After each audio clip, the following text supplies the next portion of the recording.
12 de setembro de 1975. Eu nunca vou esquecer daquela noite. Era tarde, por volta das 10 da noite, e tudo parecia normal na nossa fazenda. Pelo menos à primeira vista. Eu estava lendo o jornal na cozinha, enquanto Marisa lavava a louça, e o nosso filho Pedro brincava no chão com um caminhãozinho. A luz amarelada da lâmpada balançava de leve, com o vento que soprava lá fora.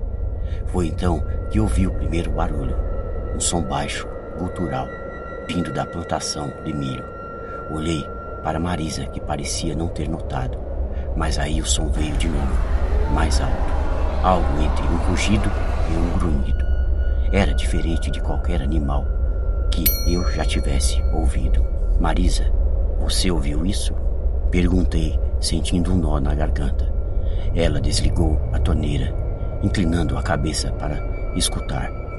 Por um momento, o silêncio reinou, mas então o barulho voltou, agora acompanhado por algo arranhando, como um metal sendo arrastado na terra. Deve ser um lobo-guará, ela disse, tentando parecer calma. Eu sabia que aquilo não era normal. Peguei o rifle que eu sempre mantinha atrás da porta e minha lanterna. Pedi para ela trancar a casa e ficar com Pedro. Eu sabia que deveria ser cuidadoso, mas ao mesmo tempo algo me puxava para aquele som. O ar estava úmido naquela noite, anunciando uma tempestade. Conforme me aproximava do milharal, a sensação de que algo estava errado ficou mais forte. As folhas balançavam de forma irregular, como se algo muito grande estivesse se movendo por lá. A lanterna iluminava apenas alguns metros à frente, e isso fazia cada passo parecer mais pesado. Então, eu vi, no meio do milharal, algo enorme, uma criatura, com uma encurvatura estranha e aqueles olhos demoníacos, como duas brasas incandescentes. Meu coração logo congelou. Aquilo não era humano, eu percebi, mas também não era um animal. Tentei apontar o rifle, mas a minha mão tremia. Foi nesse momento que aquela criatura desapareceu entre as folhas, e tudo então ficou em um silêncio sinistro. Quando finalmente consegui voltar para casa, percebi que a situação tinha piorado. As luzes estavam apagadas e Marisa estava trancada no quarto com Pedro. Assim que entrei, ouvi o mesmo arranhar na parede, agora mais próximo. Corri para o quarto e vi Marisa empurrando o guarda-roupa contra a porta. Pedro estava chorando e eu não conseguia esconder o medo no meu rosto. Contei o que tinha visto, mas ela não parecia surpresa. Eduardo, tem algo lá fora, perto da janela, ela disse com a voz trêmula. Cheguei perto da janela e puxei a cortina com cuidado. Um relâmpago iluminou a noite e eu vi a criatura. Ela estava lá, na borda do milharal, olhando direto para nossa casa.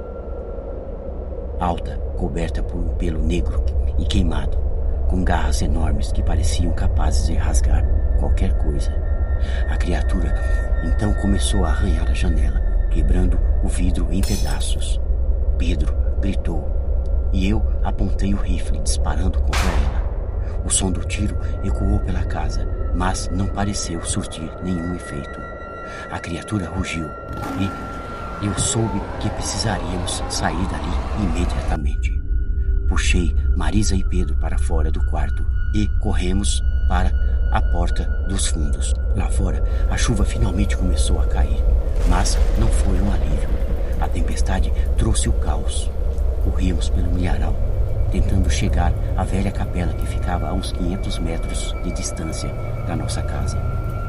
Quando chegamos à capela, finalmente nos trancamos lá dentro. O lugar estava caindo aos pedaços, com um cheiro de mofo e podridão quase insuportável. Usei um banco para bloquear a porta, enquanto Marisa segurava Pedro, tentando acalmá-lo. Calma, filho, calma. O silêncio então voltou, mas era o tipo de silêncio que fazia o meu coração martelar. Sabíamos que a criatura ainda estava lá fora, nos cercando. Isso não é um animal, Marisa, eu disse. Eu acho que é o demônio do milharal. Marisa não me respondeu. Ela só segurava Pedro e olhava para a porta esperando que aquilo terminasse. A criatura então voltou com tudo, arrombando a porta com uma força que eu não imaginava possível. Então disparei todas as balas do meu rifle, mas aquilo parecia inútil. Ela parecia imune. Foi então que Marisa pegou um crucifixo enferrujado do altar e apontou para a criatura. Para nossa surpresa, ela recuou, soltando um grito horrível antes de desaparecer na escuridão.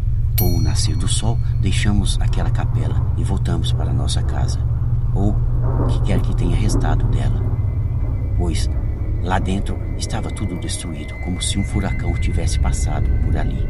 Marisa e Pedro estavam abalados, mas vivos, e eu? Bom, eu sabia que aquilo não havia acabado. Ainda consigo ouvir os sons daquela criatura à noite, mesmo anos depois.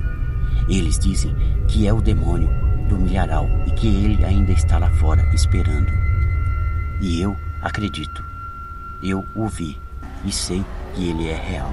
Às vezes acordo suado, com calafrios, ainda pensando naquela noite tenebrosa.